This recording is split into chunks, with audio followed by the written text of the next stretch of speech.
VIP దర్శనాలు, టికెట్లు, హుండీలు లేని దేవాలయం అది. ఒకే ప్రాంగణంలో ఒకవైపు శ్రీ వెంకటేశ్వర స్వామివారు, మరోవైపు పరమేశ్వరుడు పూజలందుకుంటున్న మహా అద్భుతమైన ఆలయం అది. కలియుగ దైవం శ్రీ వెంకటేశ్వర స్వామివారు 3 చోట్ల ప్రత్యక్షమైనట్లుగా పురాణాలు చెబుతున్నాయి.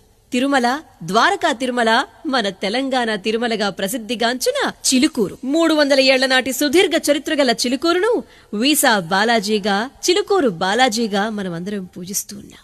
అయితే కొన్నాళ్ల క్రితం శ్రీ వెంకటేశ్వర స్వామివారి భక్తుడు ప్రతి ఏడు తిరుపతికి వెళ్లేవారట.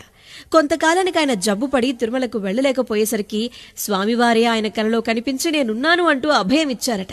వారు ఎక్కడున్నారో చెప్పిన ప్రదేశానికి వెళ్లి తవ్వి చూడగా శ్రీదేవి భూదేవి సమేతుడై శ్రీ వెంకటేశ్వర స్వామివారు దర్శనమివ్వటం, అక్కడే స్వామివారిని ప్రతిష్ఠించి పూజలు సలపటం ప్రారంభించారు. అలా అక్కడికి వెళ్లి దర్శించుకునేటువంటి భక్తులు స్వామివారికి 11 ప్రదక్షిణలు చేసి కోర్కెలు కోరుకోవటం, అవి నెరవేరిన తరువాత 108 ప్రదక్షిణలు చేసి మొక్కులు చెల్లించుకోవటం ఆనవాయితీగా వస్తోంది.